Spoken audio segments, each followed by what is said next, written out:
The sailboat pitched dangerously to one side as Alexandra Reeves clung to the wheel, her perfectly manicured nails digging into the polished wood as rain lashed against her face. This was not how the CEO of Reeves International had planned to spend her weekend getaway. The $35 million luxury, yacht her pride and joy had gone from purring like a contented cat to sputtering and dying in the middle of Baywater Cove, leaving her stranded miles from the marina with a storm approaching. Alexandra wiped the rain from her eyes, trying to make sense of the control panel. She was used to commanding boardrooms and closing multi-million-dollar deals, not troubleshooting marine engines. Her assistant would have called for professional help already, but cell service was non-existent in this remote stretch of coastline. The radio had also gone dead, something electrical, she guessed. "Come on," she muttered, flipping switches uselessly. The yacht remained silent, except for the patter of rain and the increasing moan of wind through the rigging. Through the misty downpour, she spotted the outline of a small fishing boat approaching. It bounced over the whitecaps with practiced ease, a silhouette of someone standing at its helm. Alexandra felt a surge of relief mixed with wariness. Out here, miles from civilization, she was suddenly aware of her vulnerability despite her wealth and status. The fishing boat pulled alongside her yacht with impressive skill given the worsening conditions. A man in his late 30s with broad shoulders and weathered hands tossed a rope over the side of her vessel and secured it with practiced movements. "Looks like you could use some help," he called over the wind, his voice deep and clear even through the storm. "Engine's dead," Alexandra replied, trying to maintain her composure while rain plastered her designer clothes to her skin. The man nodded and, with one fluid motion, leaped from his boat onto her deck. Up close, she could see his face tanned from outdoor work, with crow's feet at the corners of kind blue eyes that missed nothing as they assessed her situation. He wore faded jeans and a rain-slicked jacket that had seen better days. His dark hair was cut short, practical rather than fashionable. "Ethan Daniels," he introduced himself, extending a calloused hand. "I was heading in when I saw you listing. Storm's getting worse." Alexandra took his hand, noticing the strength in his grip. "Alexandra Reeves, thank you for stopping."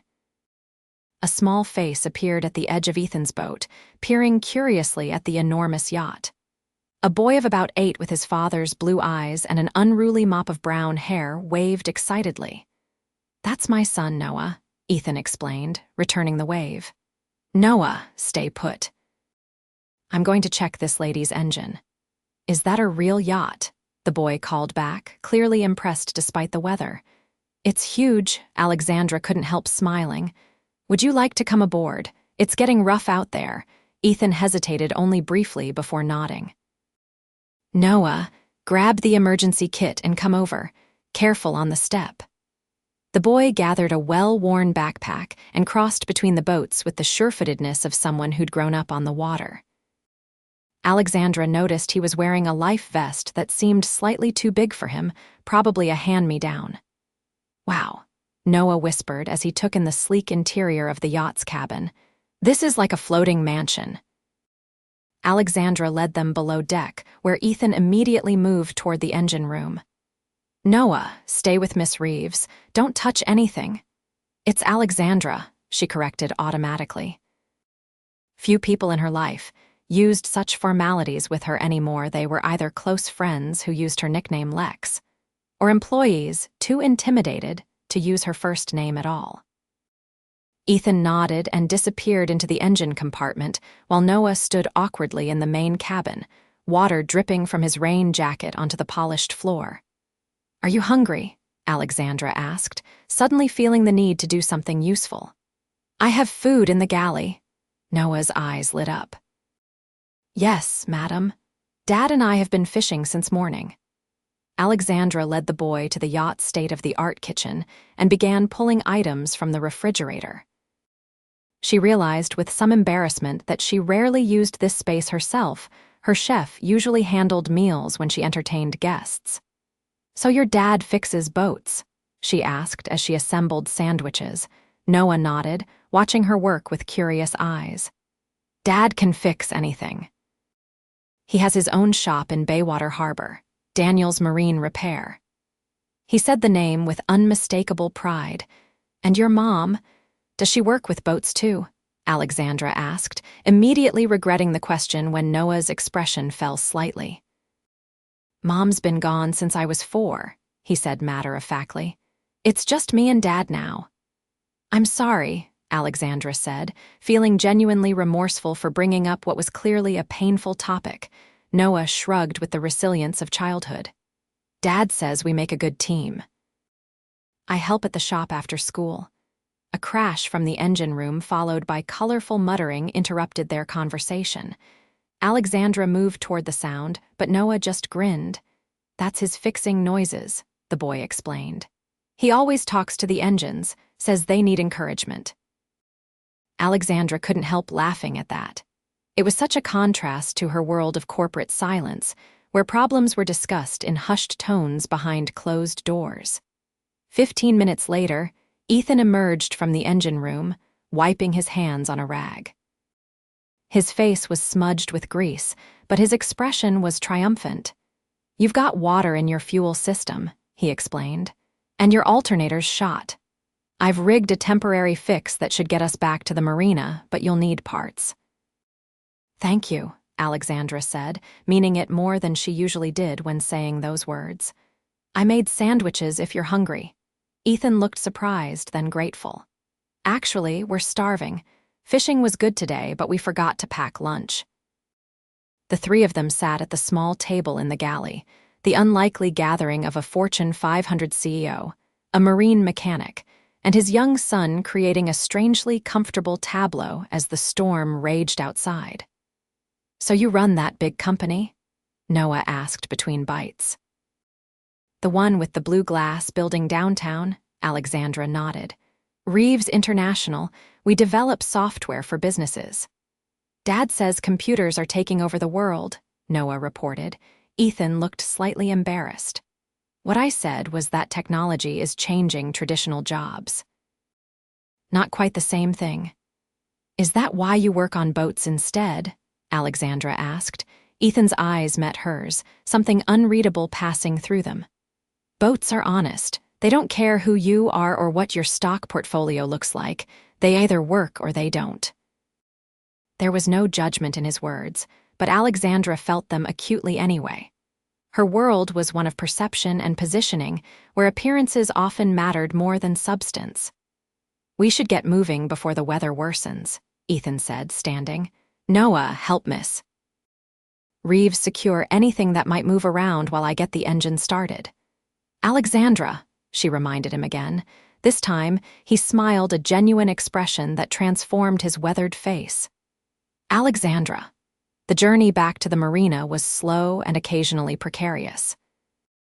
Ethan handled her yacht with surprising skill, navigating through the churning waters while Noah sat beside Alexandra, pointing out landmarks and sharing fishing stories with unrestrained enthusiasm. Alexandra found herself enjoying the boy's company, his unfiltered observations a refreshing change from the calculated conversations that filled her professional life. She learned that he was in 3rd grade, loved science, but struggled with spelling, and dreamed of designing boats someday. Dad says dreams need blueprints, Noah told her seriously. You gotta know where you're going before you start building. Alexandra glanced at Ethan, who was focused on steering but clearly listening. She wondered what dreams he had built and which ones he had abandoned. By the time they reached Baywater Marina, the storm had passed, leaving behind that peculiar golden light that sometimes follows rain. The harbor was quiet, most weekend sailors having sought shelter hours ago. I can have the parts you need by tomorrow, Ethan said as he secured the yacht to its slip. It's not a complicated fix, but those foreign components aren't cheap. Money isn't an issue, Alexandra replied automatically. Something tightened around Ethan's eyes. It usually isn't for yacht owners, he said, his tone careful but pointed. Alexandra felt her cheeks warm. That came out wrong. I meant I'm grateful for your help and happy to pay whatever the repairs cost. Noah, oblivious to the sudden tension, was gathering their belongings. Dad, can we have ice cream? You said maybe if we caught enough fish. Ethan's expression softened as he looked at his son. We did pretty well today, buddy. Ice cream sounds fair. Alexandra found herself reluctant to end their encounter. There's a great ice cream place just up the boardwalk. My treat is a thank you for the rescue. Noah's face lit up, but Ethan hesitated. That's not necessary. I'd have done the same for anyone stranded out there. I know, Alexandra said, surprising herself with how certain she felt about that, but I'd still like to thank you both properly. Perhaps it was Noah's hopeful expression that tipped the scales, or maybe something else entirely, but Ethan finally nodded. All right, ice cream it is. Coastal Creamery was nearly empty on the rain-washed evening. Noah ordered a massive sundae with visible delight while Ethan chose simple vanilla. Alexandra found herself ordering strawberry, her childhood favorite that she hadn't indulged in for years. So how does someone become a CEO? Noah asked, digging into his ice cream. Do you have to go to special schools? Alexandra smiled. I went to business school, but there's no guaranteed path. I started the company with my brother about 15 years ago. We were lucky our timing was good and we worked very hard. Is your brother still with the company? Ethan asked. Alexandra felt the familiar pang. No, Anthony died 5 years ago, car accident. I'm sorry, Ethan said quietly, and she could tell he meant it. It changed everything, she admitted, surprised at herself for sharing such personal information with virtual strangers. The company was our shared dream. Now it's just mine. Must be lonely at the top, Ethan observed, not unkindly. Alexandra considered deflecting with her usual polished response, but instead found herself nodding. It can be. I have an excellent team, but ultimately, the decisions and consequences are mine alone. Like being a dad, Noah piped up, his face smeared with chocolate sauce. Dad says he's the captain of our ship. Ethan laughed, ruffling his son's hair. I think I said I'm responsible for keeping our ship afloat, buddy. Not quite the same thing. Alexandra watched their easy interaction with a mixture of warmth and something that felt uncomfortably like envy. Her own life was meticulously scheduled, relationships carefully managed. What about you? She asked Ethan. How did you become a marine mechanic? Family business, originally, he explained. My father ran the shop before me. I went to college for engineering but came back when Dad got sick. After he passed, I took over. Do you regret it, coming back? Ethan glanced at Noah, who was focused on scraping the last bits of ice cream from his bowl. Not for a second. Plans change. Life happens. There was wisdom in his simple statement that resonated with Alexandra more deeply than the elaborate philosophies she encountered at executive retreats and leadership summits. When they finished, Alexandra insisted on driving them home. You left your truck at the marina, right? It's the least I can do. Ethan agreed with minimal resistance. As they drove through the coastal town, Alexandra noticed how many people waved at Ethan and Noah. They were clearly well-known and well-liked in the community, something she realized she hadn't experienced in years. In her world, recognition came with agendas attached. Their home turned out to be a modest but well-maintained bungalow a few blocks from the water, with a small workshop in the backyard. That's where Dad builds models, Noah explained proudly as they pulled into the driveway. He's making a clipper ship right now with real tiny sails. Ethan looked slightly embarrassed. Hobby from childhood I never outgrew. I'd love to see it sometime, Alexandra said, surprising herself with the sincerity of the statement. You should come for dinner tomorrow. Noah suggested enthusiastically. Dad makes the best fish tacos in the world. Noah, Ethan warned gently. Miss Reeves, Alexandra is very busy. I'm sure she has plans. Alexandra should have had plans. She always had plans meetings, charity functions, networking events. but she had cleared her calendar for this weekend getaway, and tomorrow stretched empty before her while her yacht underwent repairs.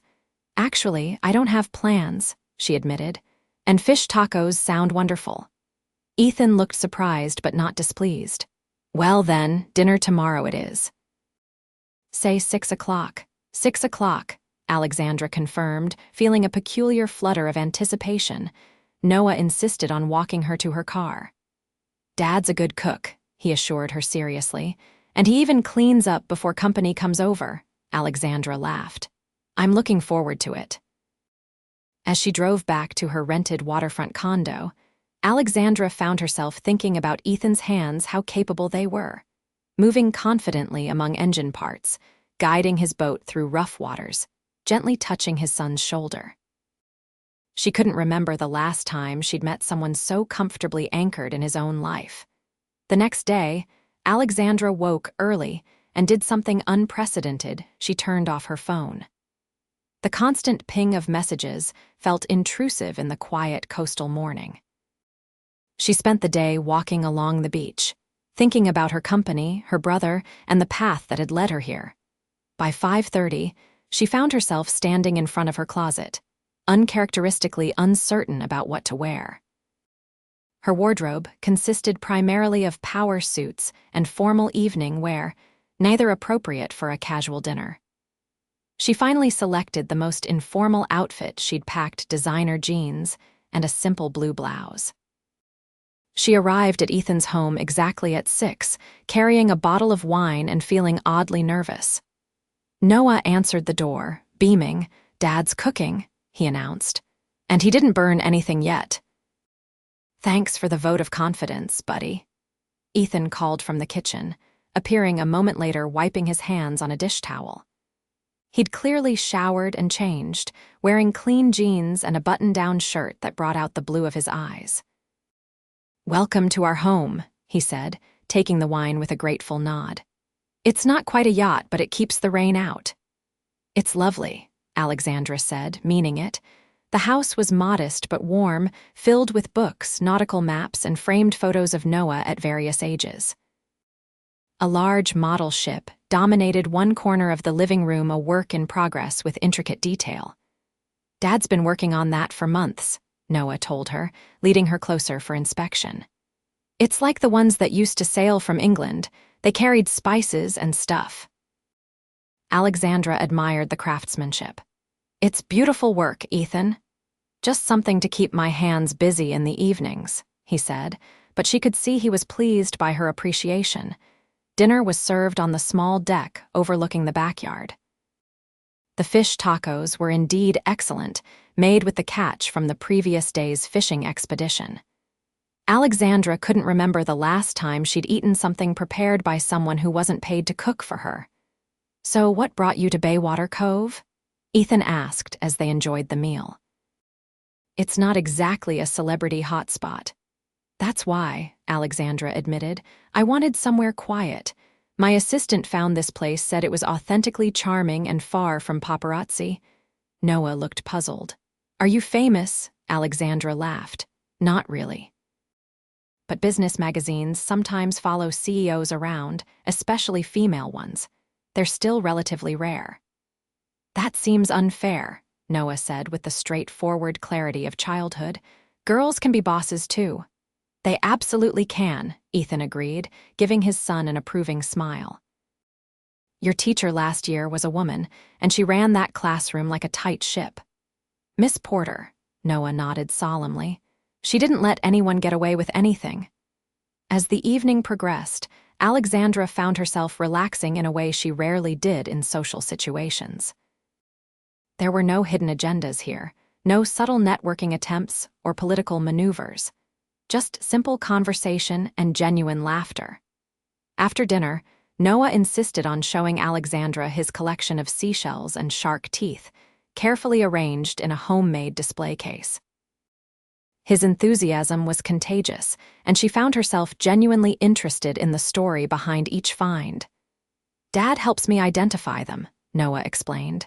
"He knows all the scientific names.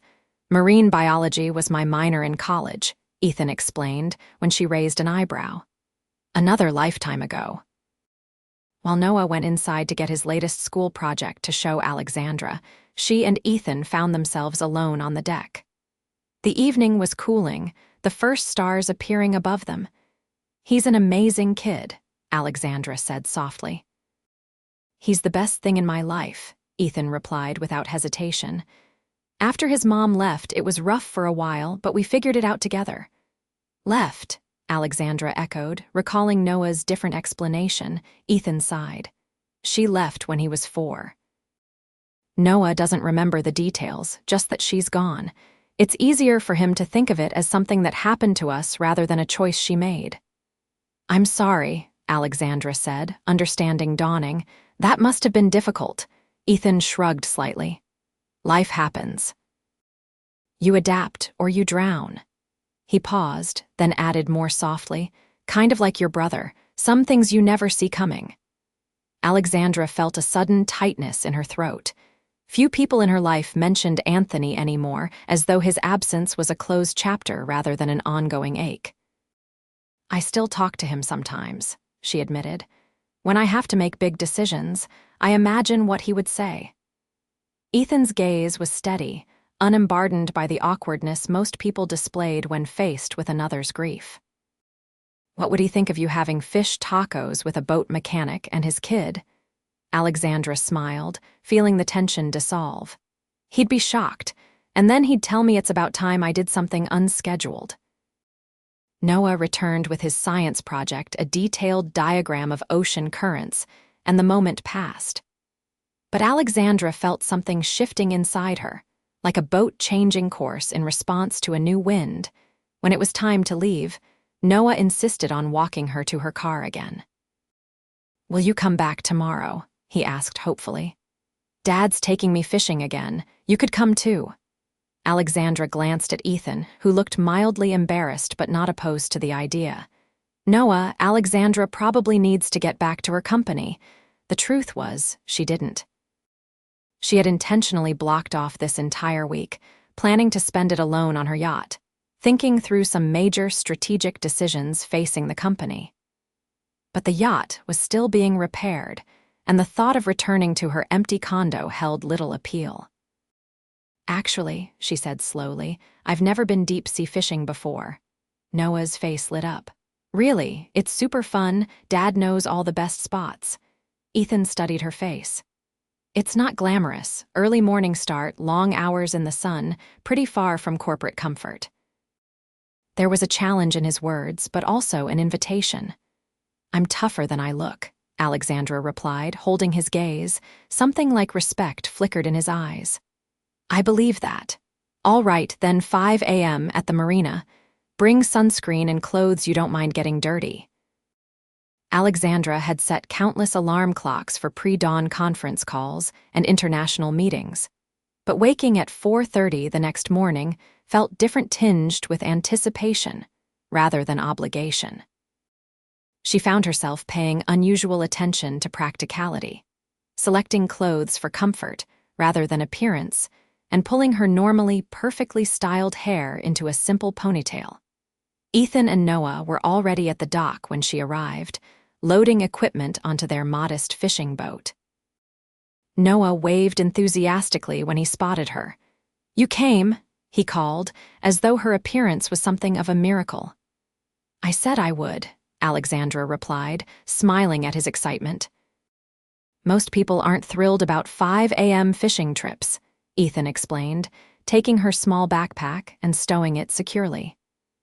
"Especially when they own yachts that come with crew to catch the fish for them." "I've never been one to watch from the sidelines," Alexandra said, accepting his hand as she stepped onto the boat. "And I'm certainly capable of learning new skills." Ethan's expression softened into something like approval. "That I believe." The day that followed was unlike any in Alexandra's recent memory. Ethan took them several miles offshore to what he called his lucky spot, where the ocean stretched endlessly in all directions. He patiently showed Alexandra how to bait her hook, cast her line, and wait with what he called respectful anticipation. "Fish can sense impatience," he told her seriously. You've got to settle into the rhythm of the water. Alexandra, used to the constant urgency of corporate timelines, found the concept both foreign and strangely appealing. She watched as Noah demonstrated his own fishing technique, with the confidence of experience, proudly explaining terms and offering advice that he'd clearly learned from his father. When she finally caught her first fish, a respectable sea bass, both Daniels cheered as though she'd accomplished something truly remarkable. Alexandra found herself laughing with pure, uncomplicated joy as Ethan helped her reel it in. "Not bad for a beginner," he said, his hand briefly covering hers as he showed her how to remove the hook. The casual contact sent an unexpected warmth through her that had nothing to do with the summer sun. They ate sandwiches for lunch, sitting side by side on the boat as it gently rocked with the waves. Alexandra found herself sharing stories from her childhood memories of fishing with her father and Anthony on a much smaller scale in Minnesota lakes, adventures she'd almost forgotten in the years of corporate advancement. "Is that why you bought a yacht?" Noah asked. "Because you liked fishing as a kid," Alexandra considered this. "Partly, maybe, though I rarely use it for actual fishing, more for entertaining clients or getting away to think." "Seems like a lot of boat for thinking," Ethan observed, but his tone was teasing rather than judgmental. "Perhaps it is," she acknowledged, surprising herself with her candor. "Sometimes I think I bought it because it's what successful people are supposed to have, not because it's what I truly wanted." Ethan's gaze was thoughtful. "What do you truly want, Alexandra Reeves?" The question hung between them, deceptively simple yet profound. Before she could formulate an answer, Noah exclaimed as his line went taut, and the moment slipped away into the excitement of his catch. By late afternoon, they had an impressive collection of fish. As they headed back toward shore, Alexandra felt pleasantly exhausted, her skin warm from the sun despite regular applications of sunscreen, her mind quieter than it had been in months. "What happens to all the fish?" she asked as they approached the marina. "We keep what we need for meals," Ethan explained. "The rest I give to neighbors or the local homeless shelter. Nothing goes to waste." This simple, practical generosity touched Alexandra unexpectedly. In her world, charity was formalized through foundations and tax-deductible donations. Ethan's straightforward approach to helping others seemed refreshingly uncomplicated. "I had the best time," she told them both as they unloaded at the dock. "Thank you for teaching me." "You're a natural," Noah declared with the absolute certainty of childhood.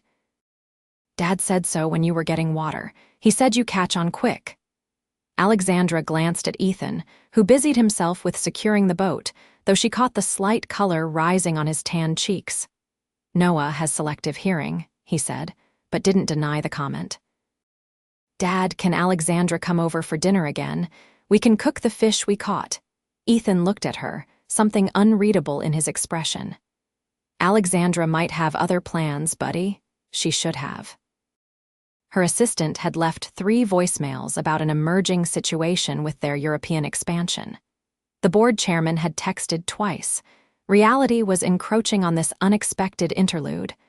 "I'd love to come for dinner," she said anyway, "but only if I can help cook." Over the next 3 days, Alexandra fell into a rhythm so different from her normal life that it sometimes felt like she'd stepped into someone else's existence. Mornings were spent with Ethan and Noah fishing one day, helping at Ethan's repair shop the next, exploring tide pools with Noah the day after. Evenings brought shared meals, board games, and conversations that stretched late into the night after Noah went to bed. She learned that Ethan had graduated with honors in mechanical engineering before returning home to take over his father's business. That he turned down a corporate job in Seattle to raise Noah in the only community he'd ever known. That he read voraciously, his bookshelves filled with everything from technical manuals to philosophy and classic literature. In turn, she found herself sharing things she rarely discussed: her fears about the company's future, her occasional doubts about the path she'd chosen. her loneliness since Anthony's death. "The company was our shared dream," she explained one evening as they sat on his deck, watching the stars appear. "Sometimes I wonder if I'm still pursuing our vision or if I've lost sight of what truly mattered to us when we started." "What did matter?" Ethan asked quietly. Alexandra thought back to those early days, working from a garage apartment with second-hand computers. Creating something that would help small businesses compete with corporate giants, building tools that leveled the playing field. "And now," she sighed, "now we are the corporate giant. Our tools are priced beyond what most small businesses can afford." The irony isn't lost on me. Ethan didn't offer empty reassurances or quick solutions, something Alexandra found surprisingly refreshing. Instead, he simply listened, occasionally asking questions that made her think more deeply about choices she'd made. On the fourth day, reality intruded definitively. Her yacht repairs were complete, and an urgent situation with their largest client demanded her personal attention in New York. "I have to leave tomorrow morning," she told Ethan when he came to the marina to give her the final invoice for the repairs. The amount was a fraction of what she'd expected honest work honestly priced. Something flickered in his eyes' disappointment, she thought, though he masked it quickly. "Of course, you have a company to run, Ethan." She wasn't sure what to say. This interlude had been unexpected, unplanned, and yet somehow more meaningful than relationships she'd spent months cultivating. "Noah will be disappointed," he said, his tone carefully neutral. "He's grown rather attached." "Only Noah." The words slipped out before she could stop them. Ethan met her gaze directly, something shifting in his expression. "No," he admitted quietly, "not only Noah." The confession hung between them, neither willing to be the first to define whatever had developed over these few extraordinary days. "I'd like to see you both again," Alexandra said finally. "We're not part of your world, Alexandra," Ethan replied, his voice gentle but firm. "What works here in Baywater Cove might not translate to your reality. Maybe my reality needs changing." The thought had been forming gradually over their days together, but speaking it aloud gave it sudden weight. Ethan looked skeptical. "People say that during vacations, then they go home." "I'm not people," Alexandra countered, surprising herself with her vehemence. And this wasn't a vacation, it was clarity. Before Ethan could respond, Noah appeared, racing down the dock with the boundless energy of youth. "Is your boat all fixed? Dad worked extra hard on it." Alexandra smiled, kneeling to his level. "It's perfect. Your dad is very talented." "Are you staying longer?" Noah asked hopefully. "We're having a bonfire on the beach tomorrow night. You could come." Alexandra felt her heart twist. "I have to go back to New York tomorrow, Noah. There's a problem at my company that needs my attention." Noah's face fell, but he nodded with surprising maturity. "That makes sense. Dad says responsibilities come first, even when you'd rather be having fun." "Your dad is very wise," Alexandra said, glancing up at Ethan, who was watching them with an unreadable expression. "Will you come back?" Noah asked, the simple question carrying more weight than he could possibly understand. Alexandra looked from the boy to his father. "I'd like to, very much." That evening, Alexandra made calls to her executive team, rearranged meetings, and did something unprecedented. She delegated the client crisis to her COO, extending her absence by 3 more days. Then she drove to Ethan's home, her heart pounding with uncharacteristic nervousness. He answered the door with surprise evident on his face. "Alexandra, I thought you'd be packing." "I've rescheduled," she said simply. "The company can function without me for a few more days." Something like hope flickered across his features. "And what about after those days?" Alexandra took a deep breath. "That's what I wanted to talk to you about. May I come in?" Noah was already in bed, giving them privacy as they sat on the deck where they'd shared so many conversations. Alexandra had prepared for this moment as she would for any pivotal negotiation, but now found herself struggling for words. "I've been thinking about what matters," she finally said. "Really matters. For years, I've been running on autopilot, expanding the company because that's what companies do. More clients, more revenue, more growth. Ethan listened silently, his eyes never leaving her face. But these past few days. She paused, gathering her courage. Being with you and Noah has reminded me what it feels like to be part of something genuine. Something that isn't measured in quarterly reports or stock prices. Alexandra, Ethan began, but she held up a hand. Please let me finish. I know this seems sudden. We've only known each other for days, but I haven't felt this, connected to anyone in years. She met his gaze directly. I don't want to just go back to my life as if nothing's changed, because something has.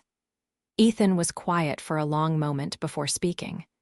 When Noah's mother left, I promised myself I wouldn't bring someone into his life unless I was certain they would stay. He's had enough people disappear. The words stung, but Alexandra understood the protective instinct behind them. That's fair. I'm not asking for promises or commitments, just a chance to see if what I'm feeling is real, if what I think you're feeling might be real too. Ethan's expression softened. I think you know it is. He reached across the space between them, taking her hand. But your life is in New York. Mine is here. Noah's school, my business, our community, everything that anchors us is in Baywater Cove. Things can change, Alexandra said.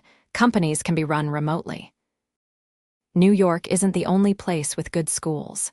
Ethan looked surprised. You'd consider moving, Alexandra. Your entire life is built around that company. A company is just a structure, she replied, the clarity of the thought surprising even her. What matters is the purpose behind it. And I'm starting to remember what that purpose was. The next 3 days passed in a haze of possibilities and planning. Alexandra joined Ethan and Noah for the beach bonfire, went fishing one more time, and spent hours discussing potential futures with Ethan after Noah was asleep. They talked about practical concerns, her responsibilities in New York, his business in Baywater, Noah's needs and stability.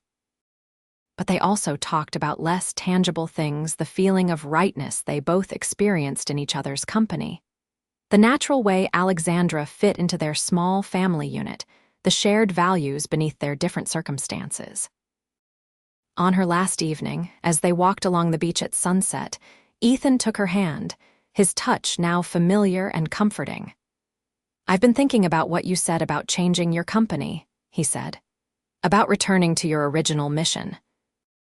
Alexandra nodded, watching the waves lap at the shore. It would mean scaling back some operations, refocusing on affordable solutions for smaller businesses. The board will resist, but it's my company. Anthony would approve. What if you had help? Ethan asked carefully. Someone with engineering background who understands what small business owners actually need. Alexandra stopped walking, turning to face him. Are you offering? Maybe, he replied, his eyes serious. Noah and I are a package deal, and I won't uproot him completely. But there might be a middle ground. I'm listening, she said, hope rising in her chest. I have an idea for a satellite office here in Baywater, lower cost of operations, proximity to a community of small businesses who could test your products, good schools for Noah. You could split your time between here and New York during the transition. Eventually, maybe what? Alexandra prompted when he hesitated. Ethan smiled, the warmth in his eyes making her heart skip. Eventually, maybe this could become home base for all of us. 6 months later, Alexandra stood on the deck of her yacht, now permanently docked at Baywater Marina, watching as Ethan and Noah prepared for an afternoon sailing excursion. The yacht had been modified under Ethan's expert guidance, transforming from a showpiece into a genuine family vessel. Reeves International had undergone equally significant changes. The new Baywater office had become the center of their small business division, developing affordable software solutions true to the company's original mission. Alexandra still traveled to New York regularly, but increasingly found herself delegating to her capable executive team as her priorities shifted. Ready to set sail? Ethan called, extending his hand to help her aboard. Almost, she replied, picking up the small wrapped package she'd prepared that morning. I have something for you both first. Noah bounced with excitement at 10. He was still easily thrilled by surprises. What is it? Alexandra handed him the package. Open it and see. Together, father and son unwrapped the gift, a beautifully crafted model of their fishing boat, detailed down to the fishing rods and the small chip in the port side railing. But there was one significant addition: a miniature figure of a woman standing beside them at the helm. It's us, Noah whispered, carefully touching the tiny figures. All of us together. That's the idea, Alexandra said softly, meeting Ethan's gaze over his son's head. Ethan set the model carefully aside and pulled her into his arms. Best crew a captain could ask for, he murmured against her hair. As they sailed out of the harbor, the three of them working in practiced harmony, Alexandra thought about the storm that had stranded her yacht 6 months earlier. What had seemed like disaster had instead anchored her to something more precious than all her corporate success: a family, a purpose, a home. Sometimes engines failed for exactly the right reasons.